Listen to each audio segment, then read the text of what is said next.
Hello and welcome to Subbacultcha, our night of words and music. And we have some fantastic words and music tonight. You can see all our fabulous guests here.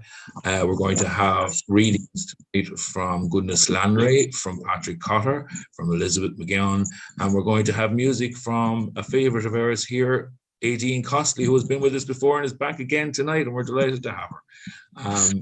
And don't forget that we also have other episodes of Subculture up on this YouTube page.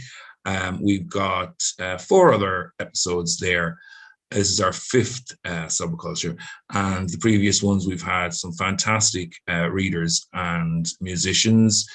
We've had poets like Molly Toomey, Kevin Higgins, Rosamond Taylor, David Toms, lots of other great poets and musicians like Last Apollo, Dunleavy, and of course, as I said, Aideen was with us before as well.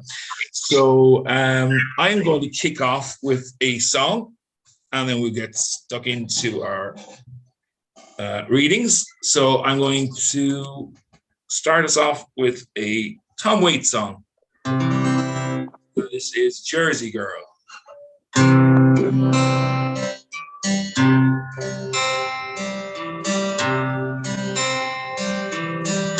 I got no time for the corner boys down the street making all that noise, all the girls out on the avenue. 'Cause tonight I wanna be with you. Tonight I'm gonna take that ride across the river to the Jersey side. Take my baby to the carnival, and I'll take her on all the rides. 'Cause down the shore everything's alright. You and your baby on a Saturday night. Nothing matters in this whole wide world when you're in love with a Jersey girl. Sha-la-la-la-la-la, sha-la-la-la-la-la, sha-la-la-la-la-la, sha-la-la-la-la. You know she thrills me with all the charms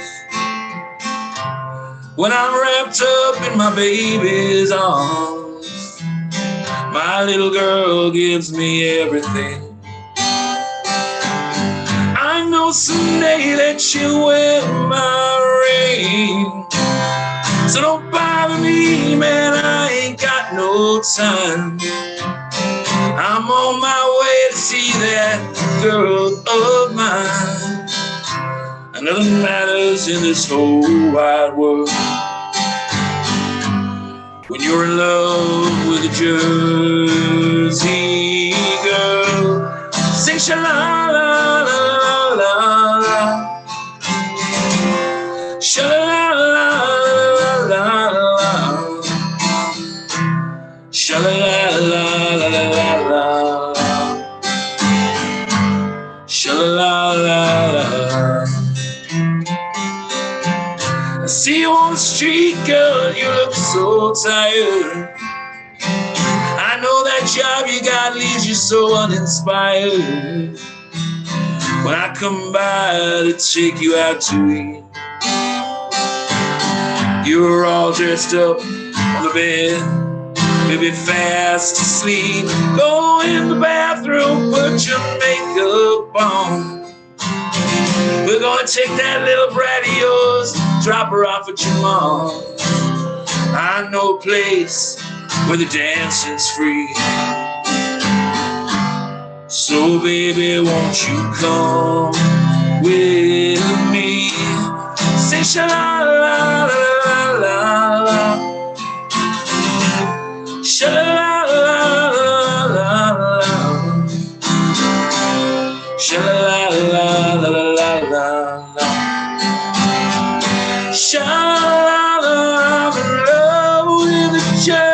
it go. Sha-la-la-la-la-la. Sha-la-la-la-la-la. Sha-la-la-la-la-la-la. Sha-la-la-la-la-la.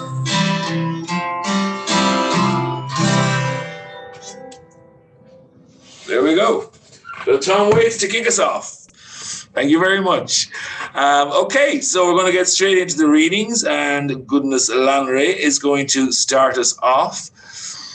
And Goodness is a Nigerian poet and teacher of English who reaches out to poetry as escapism from the conventions within and around him. His poetry has appeared in Glass Poetry, Hellebore, Main Squeeze, Peripherist Journal, Tilted House, and elsewhere.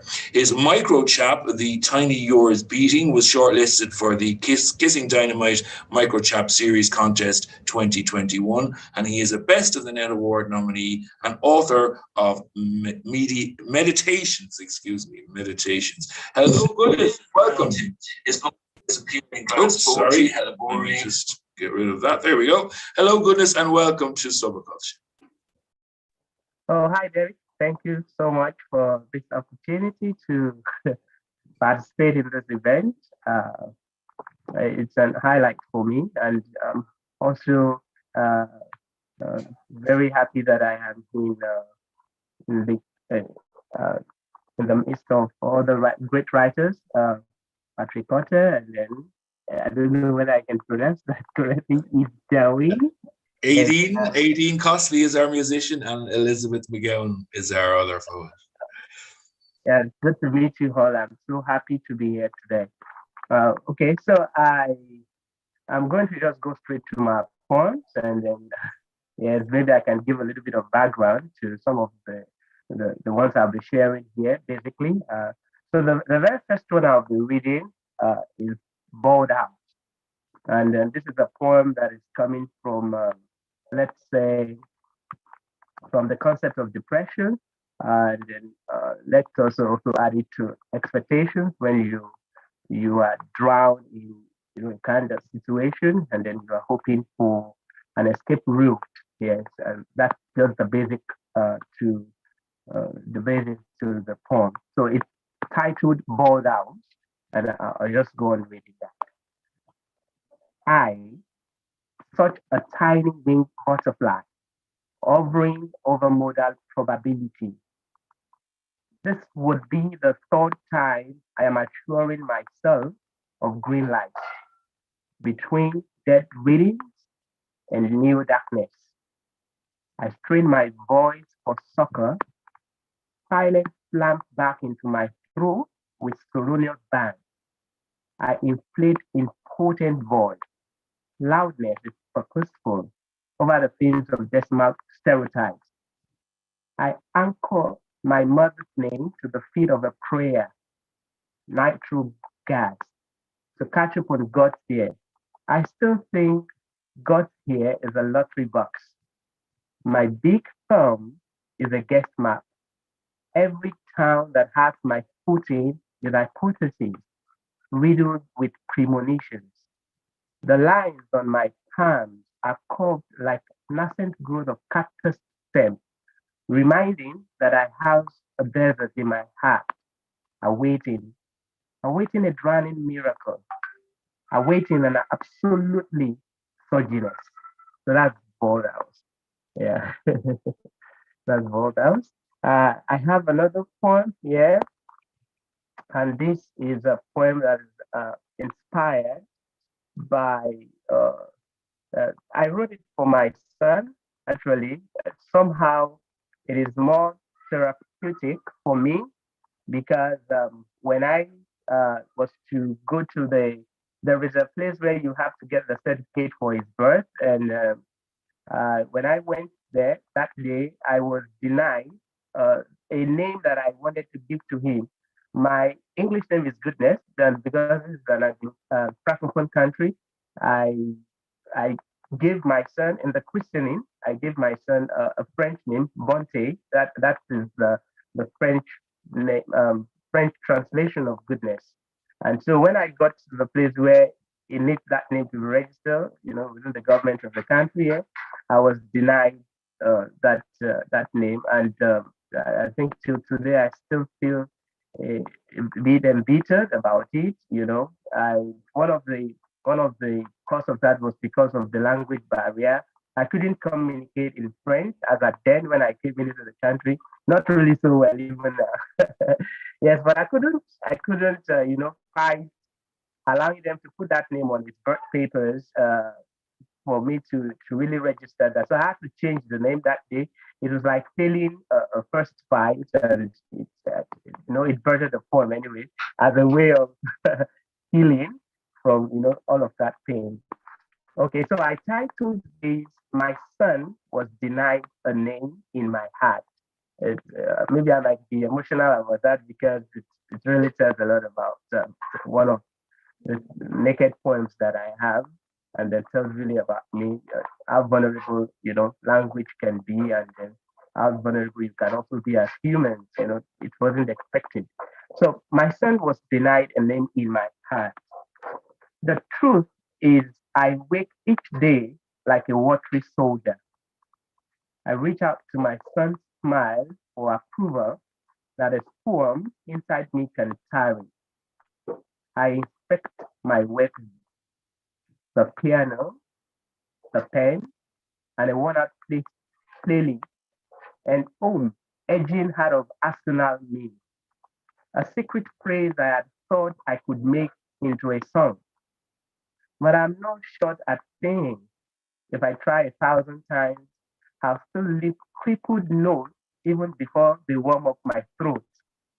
The last time I tried a falsetto, I promised not to listen to myself again. Perhaps it is right to wake like this, a tendril beaten by seasons. I named my trembling once a lock. I hide my shortness in the fallacy that I deliberately stopped growing tall. And because of this, I treat my weapons like lifelines. Today, I choose the piano. I'm looking for something that can rename my silence with the language of fluency. Problem is, I don't know when to retreat from a lost battle so that I could begin another. The fan in my room is venting. I pick a key. The piano is wailing. Each its keys merged. I create my own peace by loud things. And when the loudness is gone, the peace is gone too. Perhaps it is right to be a watery soldier. My silence is fluent. What I always feel when I think I am winning, calling my son the name I was prohibited to put on his birth papers. Yeah, so that is my son was denied a name in my heart. So that's the poem I wrote for the healing of that. Okay, I'll just quickly move to the next one. This one I wrote for my wife. And I titled it Comparing My Wife. And it's a very personal poem. And so I like that. I'm really happy sharing that with you. Okay.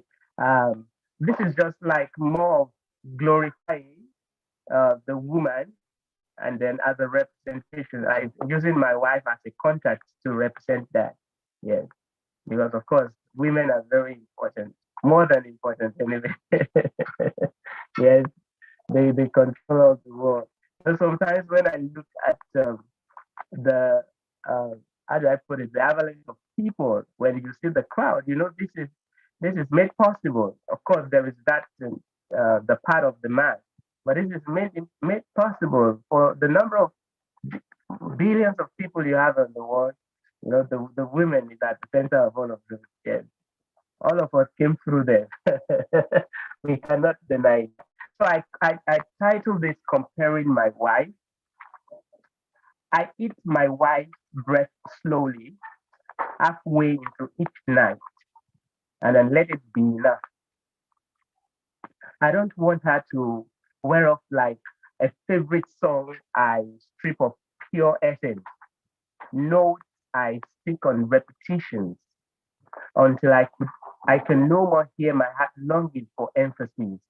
Until in everything, until my body quakes and giant absence is invoked after.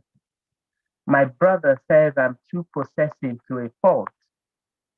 I fear I may end up with nothing. So I don't compare my wife to songs. I don't cherish her like some obsession. Some nights I lay beside her like stupid endurance. I break into heli juice beneath my groin, ready to burst with pleasurable fire. On sluggish mornings, half awake, I watch her blackness glow in my hand. Just for a moment, I can trust my heart to correctly say, I love you. And it feels minting fresh, just like the first time we met. I want to have a reason to long for long, even when we will be both no longer young and beautiful. Yes, that is comparing my wife. Yeah. So I try to I try to put songs in together, sometimes you are stuck on a song and then after a while and so I try to manage that process with when you have a long lasting relationship with somebody that you are determined to spend the rest of your life with, somebody that you love so deeply. And so that's comparing my wife. Uh, I have this poem identity, uh, identity, and then I title that away from home, away away from home. And I wrote this poem basic when I entered into the country here. It's a francophone country. Of course, there are good people. There are, you have. I don't want to say bad people. There are those ones that might not really want to appreciate you coming. So I am looking at it from that perspective. Some of my early experiences when I came into the country. So I considered it away from it was kind of nostalgic for me. So I wrote the poem Heart of a Way of Healing. Poetry heals us, songs heals us anyway. So that's just it. So I have Away from Home. I am in the midst of my tribesmen. A brother pulled out my tongue, scrub it clean of my dialect, and euphoria deflates like a punctured tire. He says, hide your identity. Don't let them know. Speak English. Today, I am out alone on the bus. I recognize the tribal marks on the face of another brother. It's afternoon. I find my tongue, Emma Castle. That's what I've just said is a dialect in my, I mean, it's a sentence in my dialect. It's like good afternoon. So instead of saying good afternoon, I decided to say Emma Castle. He doesn't reply. This night, my country has just lost to another country in the African Nation Cup. I'm walking home with my wife. A group of boys walk past. They hululate exaltation with abandon. Shadows fill conversations with my wife. She tells me in a low tone, this is not home for us. I nod. Another day, Nigeria is meeting. A brother says, I pray my country loses. I should pray or else I am not safe.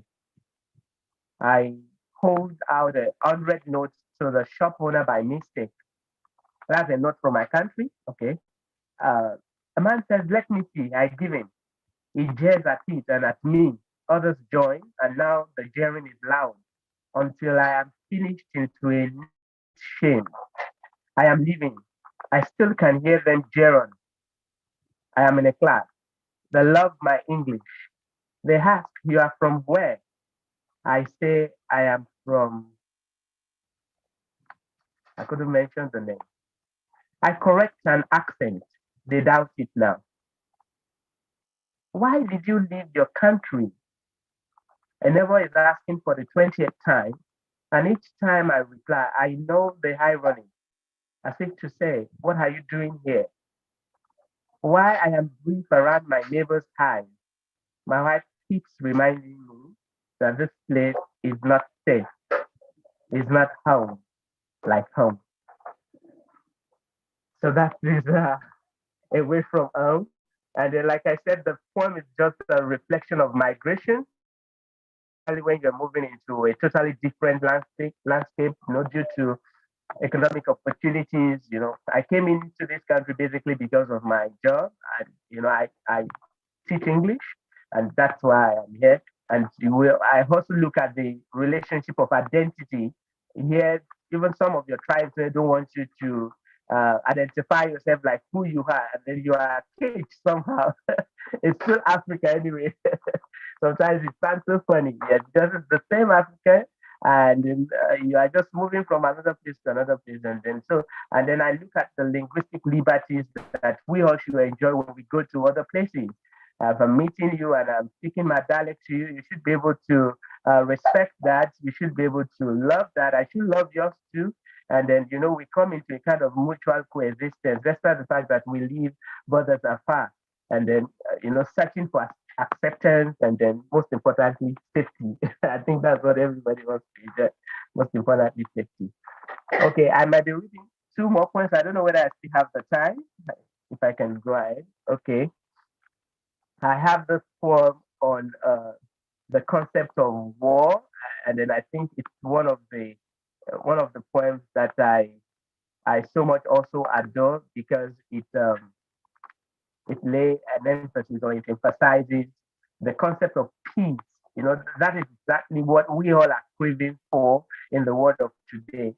So I titled this particular aspect. I think one thing about war is that what hurts me the most is the death of children. Sometimes, many times it gives me sleepless nights because these are people, a set of humans that might not really have the capacity to fight for themselves. So where you have the men, the grown, the adults fighting one another, you might have the children. They are the victims more. Then they don't have what to fight with, and so it's always a point of depression for me when I think of war. So I titled this poem for the word "orting" or the epiphany of words. Okay, I just go ahead into the poem. And when I think of words, I think of a nation already prepared for grief. And how unfair the way the news says more missiles are launched with pleasant ease, which is to mean more orphans, more widows, more desolation, and more mass destruction. I espy a small child, a bullet gash in his head, opening a door to my dream, and all of a sudden, I am reciting a dirge at the funeral of children. I descend stairs covered by thick darkness into a room filled with candlelight and tombs built with helmets and rifles. It is another night, and whole shrieks on a hopeless stump outside my window. Because the nightmares are constant playlists of read queued up for every hour of sleep, I convince my body that this nascent insomnia is a blessing and needed.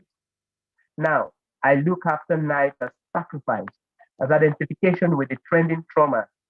I think of peace, and I can only think myself carrying a bag full of magazines, walking amidst child soldiers dressed in camouflage uniforms, mourning their evanescence in freaking parade songs, their eyes holding the dullness in the ripples of sunflowers.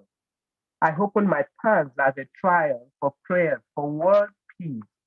The TV interrupts to announce Iran and America are in the game of little rockets, and Libya is not ready for armistice. And everywhere is burning and at risk. I look at my palms again. I see a bowl of tears. So that's for the word "oti" and then the epiphany of words. And then finally, I have this poem uh, about relationship and then some of the silence that we experience when it comes to relationships. Some stuff, I, it's not personal, but it's a way of identifying with, yes. I'm really enjoying my marriage with my wife. It's a beautiful thing. And then if I have to marry another person, I want to marry her all over again. So, but then I am trying to look at some of the quibbles we can have in relationships. Uh, nobody is exclusive of that, you see. So it happens, it can happen once in a while. And then the point is that we are able to come together to communicate and then find a balance in the relationship. So this is titled Silence is a Bundle of Questions Unanswered. At the table, we eat food and silence in tandem. It approves of our first oddness. How silence is communion. How silence is communicable. How silence is a bundle of questions unanswered. I boycott the wedding ring on the table because now I'm beginning to feel you like the meat shoot in our son's mouth. Handle the obvious nakedness in my left fingers and the cold settling in the spaces you once occupied. I let my art fancy the taste of an unusual bitterness. I convince myself of loving it, a phonotatic sequence without a nucleus. You ask me why I push you to the wall with my silence. I don't answer because I don't have the answer. I've begun to fall in love with my silhouette. And when I switch off the light, I wake my past filled with ex-lovers and stupid wishes in my head. I sit close to you on the bed. I strike a gaze over your eyes. Perhaps a spark, a surge, a shine could bring me back to you. There is so much distance in your nearness. I am unable. That is the poem. Well done. Well done, goodness. That was fabulous. That was a wonderful collection there. And very powerful stuff. And you definitely got at least 50% of the viewers online with that poem for your wife anyway. That was absolutely beautiful.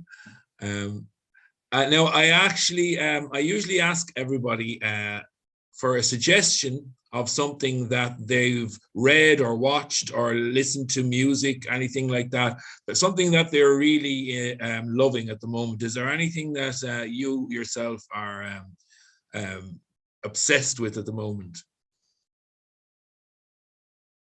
Oh, you have to unmute again there. Okay, sorry, excuse me. Yeah, I have a mixture. I have both, possibly. Today, it's a very good day for me because it's also the birthday of one of the literary legends that we have in my country. That's Wole Soyinka. He turns 88 today. It's one of the literary giants that we have in my country, and it's a Nobel laureate also for literature. I think he got that in 1986 or thereabout. I can't remember the date particular. So I went back to one of his books, The Play of Giants, and that it's a political satire that emphasizes on some of the, political experiences of people in Africa, basically looking at some specific eras or epoch of governance and all of that. And I think I'm really loving going back to that book because it espouses a lot of things that is currently going on in the world. And like writers will always be, prophets. Like somebody has written and then you just see the recurrence of that. And then maybe about music, I am obsessed about learning the guitar. I play the piano. I cannot sing. I don't know. But I have all of the songs in my head. But now I try another instrument. So when I saw you, playing the guitar, I said, wow, great. I'm trying to learn this. Maybe I'll come back to this at every point in time. Brilliant, absolutely. That would be great, yeah. Well, you already play the piano, so you're already off to a good start. And the guitar is next. But yeah, absolutely. Come back in the guise of a singer next time and play me and play us a song. And, and I actually played some of the past programs that you had. I never knew that you you will sing today, so I'm very happy because I saw others sing. I did not see you sing, but maybe the ones I've been able to see. But I'm very glad to see that today. Thank you very much. Oh, thank you. Yeah, I think I sang a song in the first one, but we had so many great musicians in the other ones that I made way for those. But thank you, goodness, that was absolutely brilliant. We are going to turn now to Aideen Costley for some, speaking of music, for some music. Aideen is a multi-genre singer-songwriter with a broad range of music influences. She likes to create dreamlike and emotion-influenced music using keyboards and her own personal experience. Her latest EP is Graveyard and Chill, an indie and soul-influenced collection of 4 songs with a pastel pop aesthetic. Hello, Aideen. Hello, how's it going? How you doing? It's all going good. I'm going to leave you, take it away and tell us what you're doing. Cool. So last time I kind of played a lot of stuff acoustically because I didn't have a keyboard handy, but this week I got a keyboard, so everything's cool, and I'm going to do some songs on the keyboard. So I'm actually going to plug the headphones out so I can actually, so it's a lot easier for me to just hear if anything goes wrong, so someone can tell me. And so this song is a song that I kind of started working on a good bit back. It's on the EP, I guess, and it's called Say You're in Love. So here it goes.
Wow.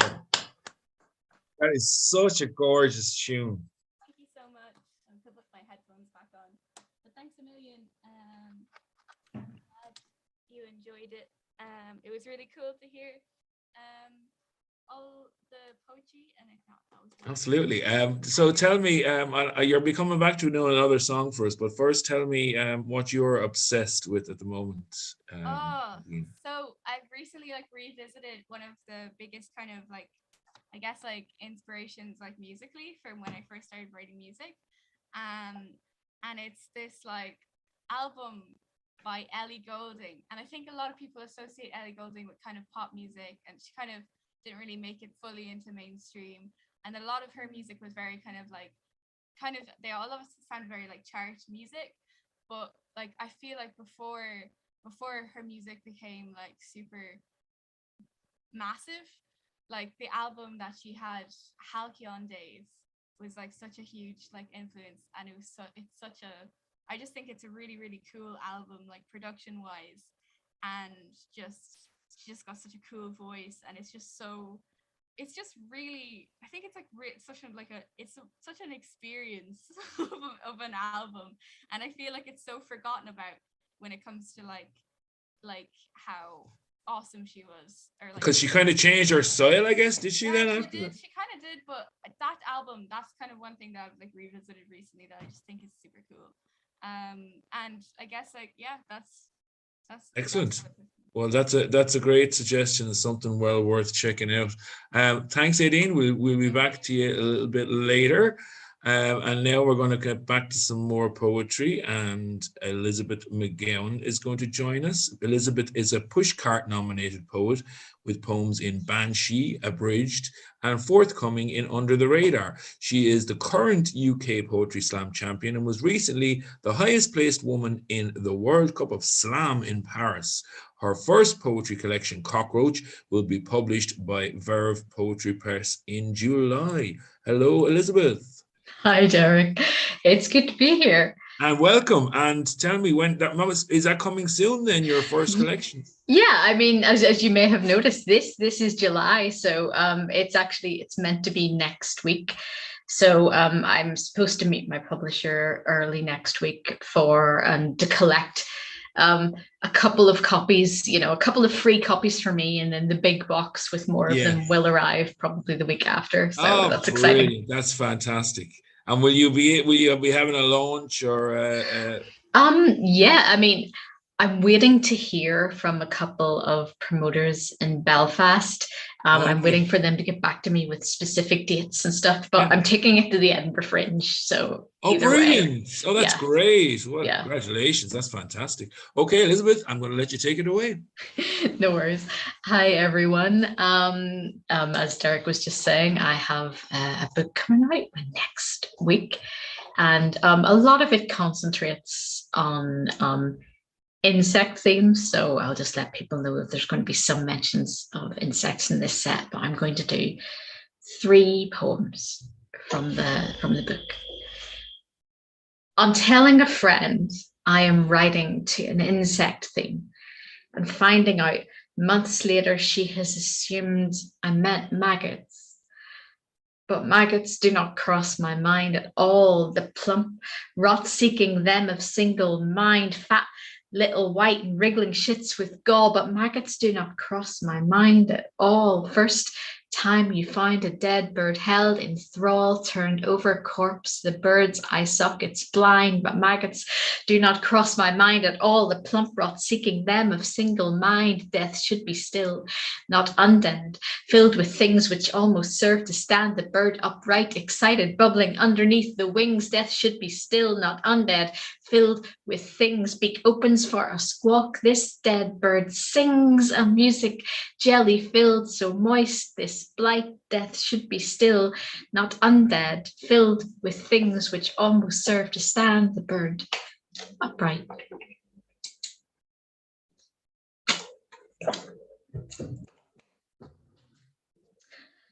Witch. I was witch. because my hair would not do what it should, invading personal space, school books and sticking to walls, because I spellcasted with my hands and finger-long motions, because I would sing without giggling first as an apologetic precursor to drawing attention to myself, because I did not pay the daily toll and call Angela pretty when the prettiest thing about her was the relief we felt when she left. I felt recognized and warned them to be careful, as witches can punish my friend. Pursed nervous lips, you shouldn't have said that. I think it was exactly what I should have said. But they can punish too, and in the worst way. I was demoted, no longer feral, powerful female, strangely respected and feared. My importance was erased. Years of boring. I was boring, so loud and so long that I graduated vocally scarred, never being allowed to finish it, having to relearn how to speak. I was too young and not yet in my powers. Bleeding was irregular and new. I whispered chants wrongly, mispronounced the ancient tomes, and they saw me as nothing. Knew I could not defend myself. Increased in brutal wickedness. I sat in a bathtub and watched signs of puberty sneak up on me so silently I barely noticed. It seemed I had always been smoothing leg hairs down flat with bathwater. Unaware of shaving, they whispered it at me, followed me with hisses, and I shaved once for their grasping inspection, thick, dark tights ever after, as I realized I should not reveal my true nature. If they wondered, let them wonder. I would never again show sacredness to those who would make me change it. You died many times. You all died many times. Remember the twinges, the headaches and geography. It hurt me as much as it hurt you. I bored into the back of your neck, pinhole voodoo surgery, rearranging blood vessels, nosebleeds in English lit, leading to searing cauterizations, black cat yawns, white fangs display. But 7 times 7 times 7 comes back against you. Cat died, and somehow they found out, pinned to the wall with laughter. Shears and scissors are not so open. Everything was behind back. They crept. They cut a hank of hair to throw back in my face. Samson was broken, the only time I ever truly wept. I would stitch the shining scales of the lizard together to make a chameleon cloak. What color am I now? I am navy blue. I am your color. I am one of you. My voice higher pitched than theirs, or more resonant, something that set off their alarms, the glamour not staying quite in place. I had to quickly flit between groups lest I be uncovered by each one. My shoulders began to turn inward. Drink my tears and taste my blood and watch and wait, swirling spittle round a told to be quiet mouth. I made a deal with the devil, which is to say, being unsure of his existence, I made a deal with myself. I would survive this. From baby, we are encouraged to up, prams, cots, beds, shoes, protect cold feet from the ground, stand straight, look at the sky, the stars, bathe in it, don't look down, hand sanitizer for daring to touch the earth. But a series of dreams occurred, telling me to plunge my hands in soil, caress tree roots. Why do we reject grounding? Feel the dry chunks of mud between your fingers, as far up as wrists sometimes, as far as you need to go. Terraced house sends you to forest, to park.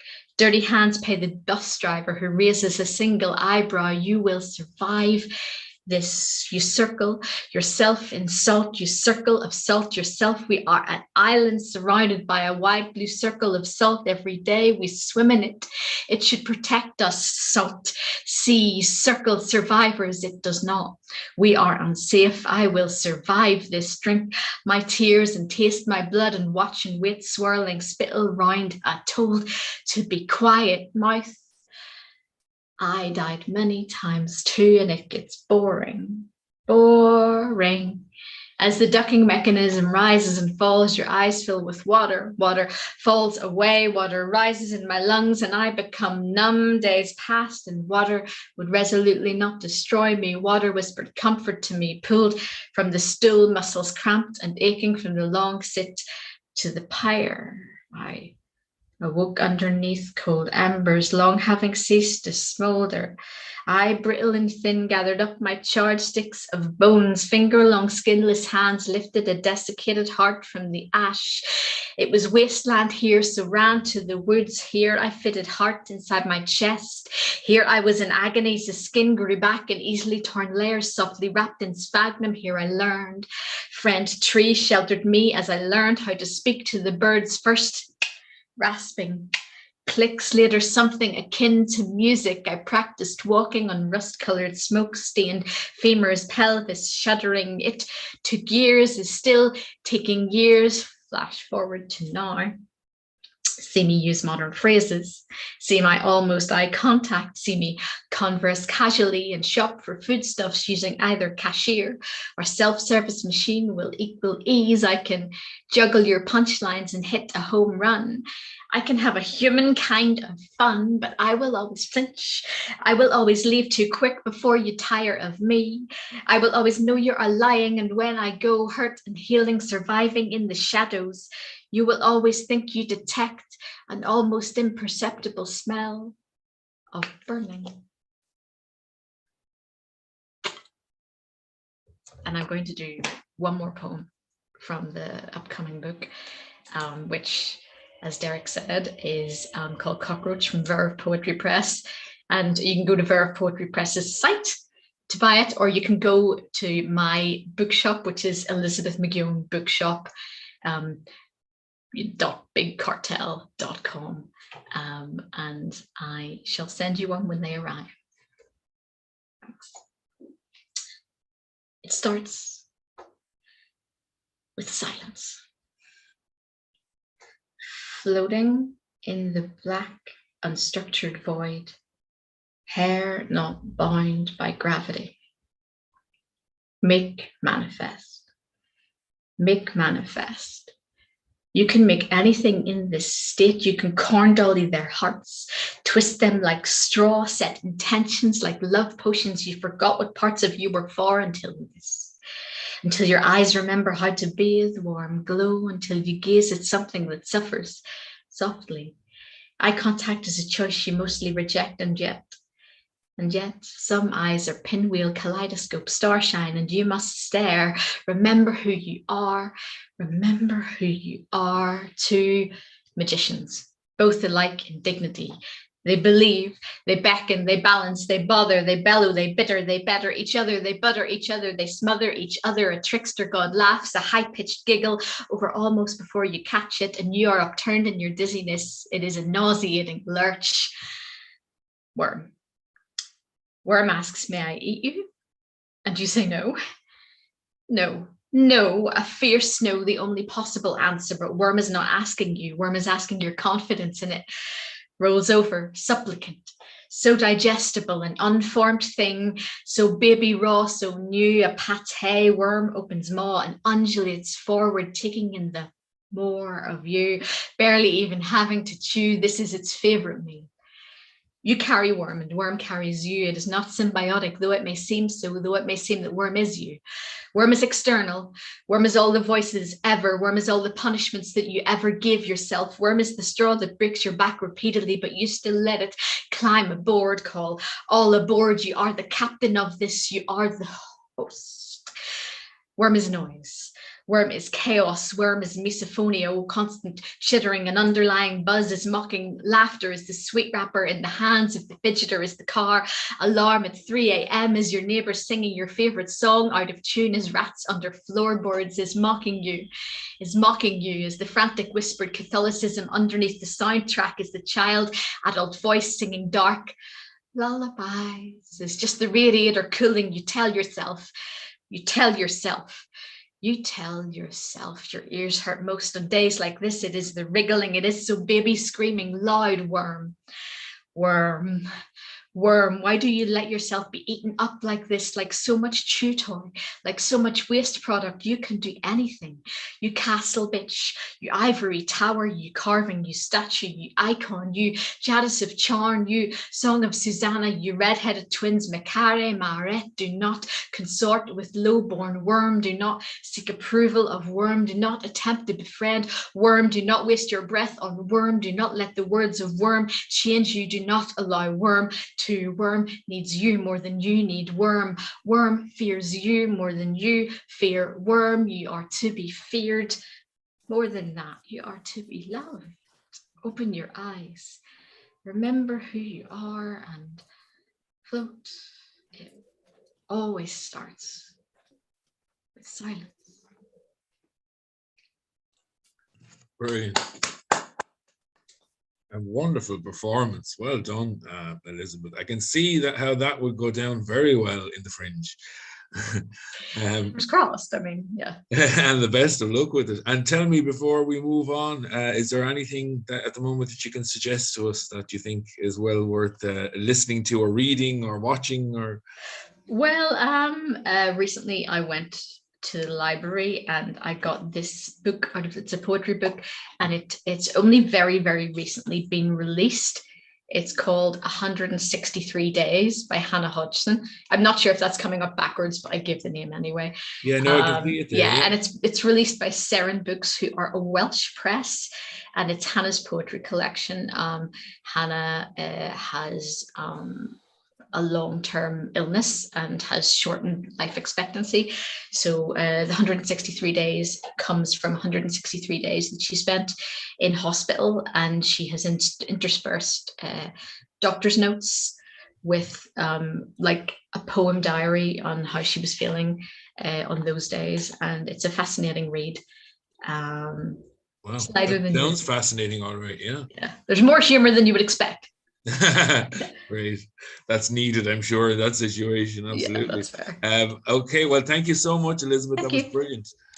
We're going to keep going with the reading now and turn it over to Patrick Cotter. Patrick Cotter's third collection, Sonic White Poise, was published by Daedalus last year. His poems have appeared in journals such as Poetry, Poetry Review, the London Review of Books, and Financial Times. And he is a recipient of the Keats Shelley Poetry Prize. And like myself, he is also toiling in the mines of the literary journal, as he is the editor of Southword as well. Welcome, Patrick. Good evening, guys. How are you doing? How's the sound? Sorry? How's the sound? Oh, yeah, it sounds good. Sounds okay. Good. We can hear you loud and clear. Bring the mic closer, I guess. Yeah, no, we can hear you loud and clear there. That's great. The evening sun was shining directly. I saw that, yeah. You're in a much better position there now. Yeah, it looked like I had a spotlight in my living room or something.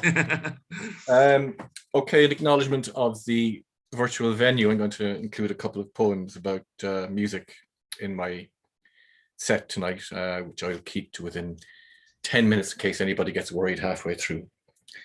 Begin with a poem called The Singing Bichon. My dog sings arias, but only to me. Mahler's Kinder Toten Lieder he knows imperfectly. The In Paradisum of Fauré's Requiem he renders with a strong nasal strain. He can't quite reach all the notes of Purcell's The Pliant, but hey, he's just a dog. He began to sing when I began to ignore him. Neither of us can stand the other's company. When he shakes his Bichon curls, doggy whiffs tinged with bitter fermentations assault the upper reaches of my nostrils. His piss perfumes the corners of my living room with a pungency made worse by the addition of the mop bucket's ammonia-based floor fluid. I can't stand him because he smells. He can't stand me because I'm impervious to his plaintive, glistening eyes. Regularly, we each need to elude the secret inner lives of our separate solitudes. I by listening to my music, he by stepping outdoors to sniff the arses of other dogs, or to beg attention of passing children. After I ignored his whines to be let outside, he learned to sing.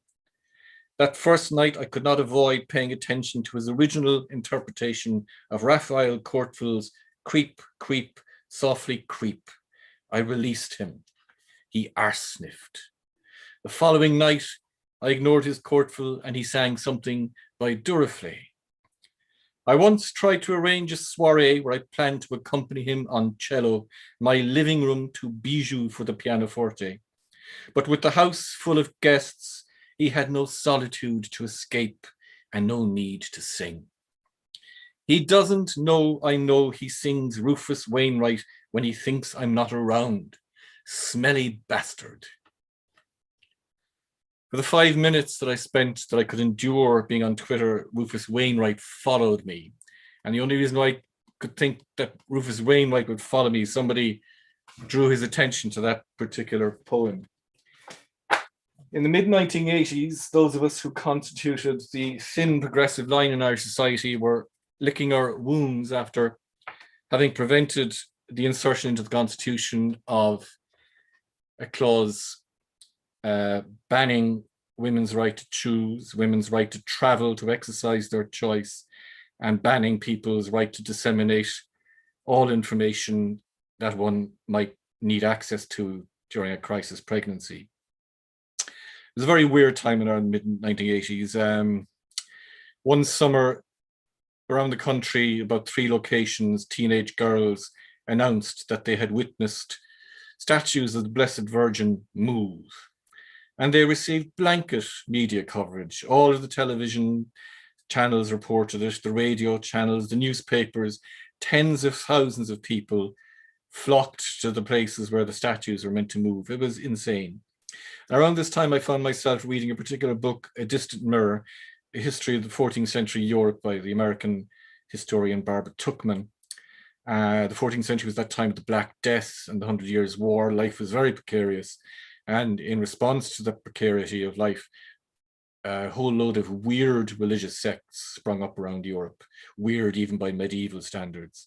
There were people who danced themselves to death in religious frenzy. Also around that time, there's a character called St. Catherine Siena, who won influence with men of spiritual and temporal power by telling them she frequently met Jesus Christ in her visions. And during one of those visions, Jesus Christ married her. And in those visions, his wounds were still fresh from the cross, and he was bleeding copiously every time. And during one of those visions, he married her, and he presented her with a wedding ring made of that part of his anatomy that all Jewish boys lose a few days after they're born.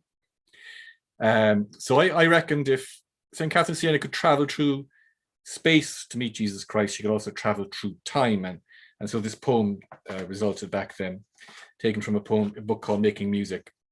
St. Catherine of Siena's ecstatic vision of her wedding at Graball Bay near Crosshaven, County Cork.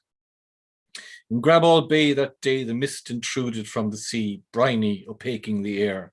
A smoothened shard of glass, worn by the rubbings of sand, the tramplings of crustaceans, the swirling embraces of the waves, glinted like an eye until, like a swallow through a cloud, it vanished unexpectedly mid tidings.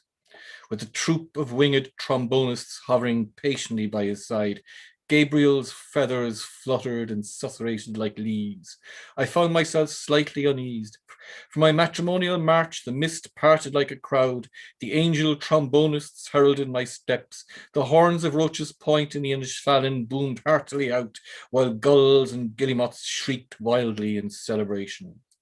Not for an iota of eternity did I doubt my lover would come, wounds brandished for all to see. When he did arrive, I sang my song. My Lord Bridegroom's blood is honey to my kisses. From his shredded heart is fashioned my bouquet. His suffering expression makes me seep with pleasure. His kindness, forgiveness, enrich my soul's reflet. King Solomon himself composed the prayers, we would say. Your love is more beautiful than wine. Your name is an oil poured out. Draw me in your footsteps, let us run. I myself was so beautiful and resplendent, some local girls mistook me for the Blessed Mary. A little boy ran round and round a rock in some mocking dance, until tripping he split his head open upon the stone. letting his blood gush out macabrely. To seal my matrimony, delicately my lord bridegroom fitted around my waiting finger a holy band of covenant, not a band of tarnished silver or tainted gold, but a malleable band of his holy flesh, sliced since infancy. The local peasantry was much impressed. A place of pilgrimage was what they made this place, a beach where little boys peed in the sea, where the Blessed Virgin was remembered to have worn the holy prepuce. St. Catherine of Siena, St. Catherine of Graball, St. Catherine of Siena, St. Catherine of Crosshaven. Siena is more euphonious than Crosshaven, but Crosshaven is more sacred than Siena.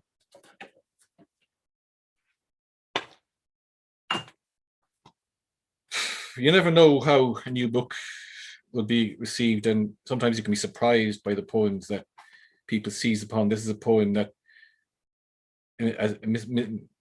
mystifies me with its popularity, but reviewers and readers have commented that it's among their favorites. It's called A View. Let's check the time. A man hauled a window all day long, slung over his shoulder like a big wooden cross. It was a sash window with 9 panes. So many people thought he was a repairman without a truck or some recycling freak on his way home from a dumpster. But really he was homeless and liked to stare at the world through a window he could call his own. He shook off the occasional offer of help. Nobody else was going to get their hands on his window. At certain street corners, he would sit on the pavement and take in the view between the little square frames. On the corner of South Mall, he would admire his favourite elm tree, the one with the bend to it caused by the wind. And on Sullivan's Quay, a big white and black mongrel who could be seen at the same time each day, strolling away from Toomey's shop with fat wagging tail and a packet of tato clenched between slobbering lips. On Pope's Quay, he placed the window on the curved-topped stone wall to watch the swans floating by, heads rising and lowering on their curling necks. On McCurtain Street, he watched the girls of St. Angela's in their jade uniforms, the same his dead daughter once wore. One day he stumbled, fell on his knees, then gashed his temple off the curbside to save the glass. One of the schoolgirls wiped the blood from his forehead with her handkerchief, while her classmates stood in a circle, swiping at the horrid scene through their phone screen. I'll finish with just one more poem now. One more with a musical theme. Music for Ghosts. As an offering to the ghosts, I left some music playing when I shut the door on the empty house. Even when a house is full of ghosts, we say it's empty. Empty when you step out and there's no one left inside breathing. Lost in Music by Sister Sledge and Good Times by Chic, both by the same composers. You might say, if I was truly considerate of ghosts, I would pick songs more than 40 years old. I should leave playing tunes by Cole Porter or the sort warbled by Count John McCormack. But I believe leaving ghosts any music in an empty house all to themselves while the dial of the electric meter spins is a gift. And not only the living, but ghosts too deserve harmony.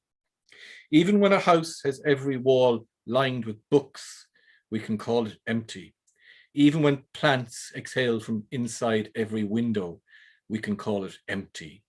When I am sitting on the stairs, staring at the shadows thrown by the morning sun as you sleep under stars in a distant time zone.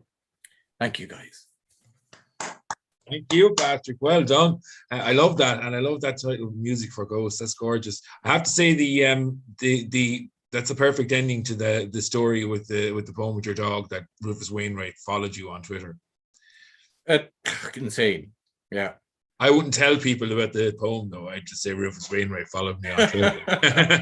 Well, yeah, as I said, for the 5 minutes I was able to endure being on Twitter, but anyway. Yes, yeah, of course. So before we leave you, can you give us a recommendation? Or yeah, I've been reading recently 2 books by a poet called Cathy Park Hong, an American poet. She's been kind of on the periphery of my consciousness for a while, and then I spotted recently a poem that she had in the Paris Review that was astounding, so it prompted me to send away for the 2 collections. The most recent one is sort of a science fiction theme going through it, but just her imagination and and that her novel use of language is just brilliant. She makes language new, which is what I think one should try and do in poetry. And likewise, I'm catching up with I'm actually rereading Thomas McCarthy's The Waterford Poets last collection, Prophecy, and it's different from many of his collections. Most of his collections are dominated by a particular paradigm where lots of the poems are cohesive and conforming to a particular theme or subject matter. But in this collection, he lets himself go, and he's a lot of independent lyrics, and the work that the poems are great. I think it's his best collection. Television, then I'm watching the series The Man Who Fell to Earth, which is a sequel to the Bowie movie of the mid-70s. Bill Nye is playing an updated version of Bowie. He's not the main character. The main character is another person from the same planet, with the same themes around environmental crisis and a dying planet and so on. It's very good. It's very good, is it? Because I actually just saw a trailer for it last night, and I was wondering. Okay. The first episode is a bit slow, but it grows and grows and gets better. Excellent. Okay. Well, I'll take that recommendation on board anyway. Thank you, Patrick, so much. That was great. And we're going to finish with one more piece of music from Aideen Costley. Hello, Aideen. Welcome back again. Okay, I'm going to let you take us out with this last piece of music then. I fixed the camera this time, so I'm not like having to try and play while it's facing downwards. Anyways, so this song is it's a song I wrote, another song I wrote called Kiss You Goodbye. And yeah, it's basically written about like the end of like a long distance relationship, I guess, sort of. And that's kind of basically the plot line, I guess, around the song. So here it goes.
Fabulous. Such gorgeous songs, 18. Deserve to be now selling millions of records, topping the charts. It's just gorgeous melodies, and you have a gorgeous voice as well. Thank you so much. And thank you to all our wonderful readers as well tonight, to Patrick Cotter, to Elizabeth McGowan, to Goodness Lanray, and of course to Aideen. And that's all we have time for. And thanks for everyone for watching our latest Subculture, and we will be back again soon.